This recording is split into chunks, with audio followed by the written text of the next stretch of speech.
Mari berikan informasi kepada kami jika terjadi tindak pidana kehutanan di berbagai tempat di seluruh NTB, di Lombok Tengah, di Lombok Barat, di Lombok Utara, di Lombok Timur, dan seluruh Pulau Sumbawa. Identitas pemberi informasi akan kami sembunyikan. Yang kedua, cara-cara untuk memperoleh manfaat dari dalam kawasan hutan tidak harus selalu dengan menebang pohon. Itu adalah cara-cara yang paling primitif, cara-cara yang paling bodoh. Yang berikutnya lagi adalah jika ada orang-orang yang nomor 3 menjanjikan untuk mensertifikatkan kawasan hutan atau memiliki kawasan hutan, jangan sekali-kali mempercayainya. Itu pasti bohongnya.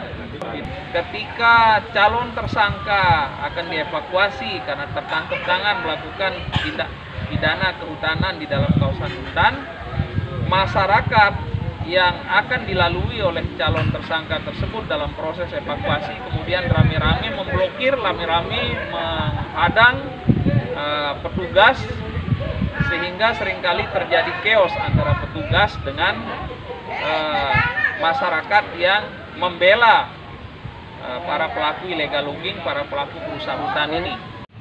Assalamualaikum warahmatullahi wabarakatuh. Saya ada di Balai KPH Pelangan Taskura. Di latar belakang kami ini ada Pak Sudirman, ada Mami Purwana, ada Pak Awal, ada Pak Hafiz. Ini orang-orang hebat. Ayo Pak Rano bergabung sini. Supaya siapa yang bergabung sini bergabung. Ya. Ini kayu-kayu ini ditebang oleh para durjana illegal logger dari kawasan hutan RTK 1 kelompok hutan Gunung Rinjani yang ada di blok Tambing Keke dan Sale Numpang. Padahal kawasan tersebut merupakan salah satu geosite geopark Rinjani Lombok, termasuk dalam delineasi kawasan inti cagar biosfer Rinjani Lombok. Kalau tidak kita berbuat sesuatu yang dapat mencegah dan menghentikan kegiatan ilegal mereka, maka lambat laun air terjun Benang Stukal, air terjun Benang Kelambu akan hanya tinggal cerita.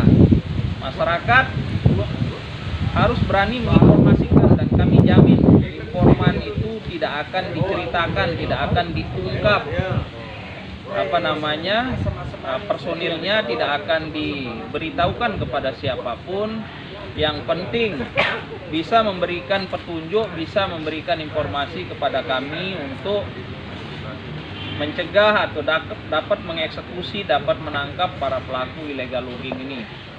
Karena kawasan hutan Taman Nasional Gunung Rinjani maupun lingkar penyangganya yang ada di hutan lindung maupun di hutan produksi yang ada di wilayah Batu Kliang Utara dan sekitarnya itu merupakan gudang penyimpan air bagi Kabupaten Lombok Tengah, bagi Kabupaten Lombok Barat, bagi Kota Mataram, bahkan sampai ke Lombok Timur. Jadi kalau kawasan hutan ini rusak, kemudian terjadi kekeringan, terjadi longsor, terjadi banjir, maka akan tidak bisa kita bayangkan berapa korban yang akan terjadi. Jadi masyarakat luas yang menonton video ini dimanapun Anda berada, hutan itu merupakan penyangga kehidupan kita semua, merupakan hajat hidup orang banyak, bukan hanya tugasnya orang kehutanan. Bukan hanya tugasnya orang kehutanan untuk melindungi hutan itu, tetapi merupakan hajat hidup bagi kita semua.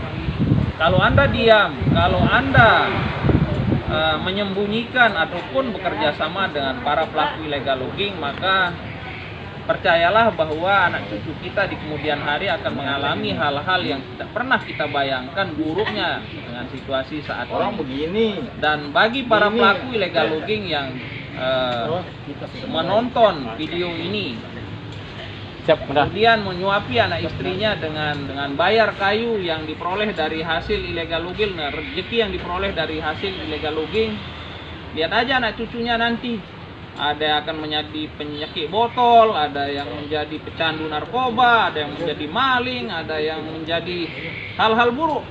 Karena memang itu sudah menjadi logika.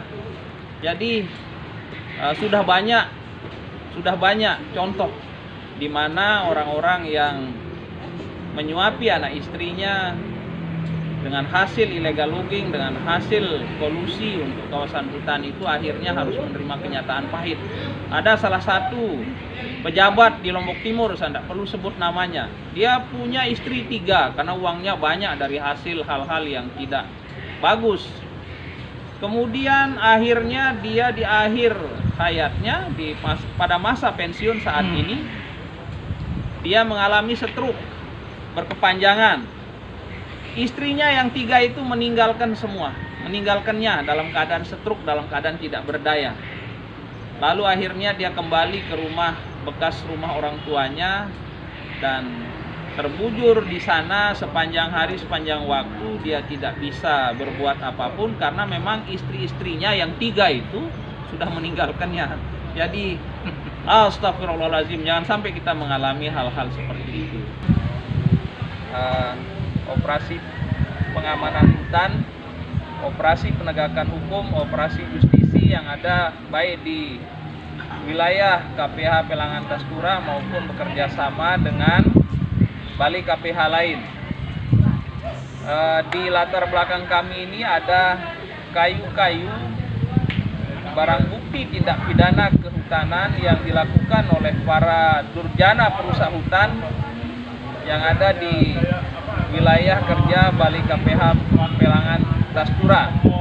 Ada diantaranya yang berasal dari Batu Kliang Utara, di Tamping Keke, Aibri, Aibual.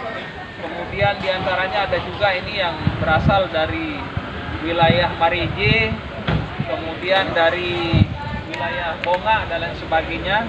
Bayangkan kayu-kayu sebesar ini membutuhkan waktu puluhan tahun untuk bisa tumbuh sebesar ini. Tapi mereka para perusahaan ini merusaknya hanya dalam kurun waktu dia 10-15 menit. Lalu hilanglah potensi dia sebagai penyimpan air, potensi dia untuk menjaga kehidupan bagi orang banyak, sehingga anak cucu kita maupun kita yang hidup pada saat ini nanti akan berpotensi untuk mengalami masalah dari ketersediaan air, kemudian kekeringan, kemudian banjir bandang, longsor dan sebagainya. Bisa diceritakan Pak Merok apa yang dialami pada saat operasi justisi yang menghasilkan barang bukti seperti ini? Silakan diceritakan. Agak kencang.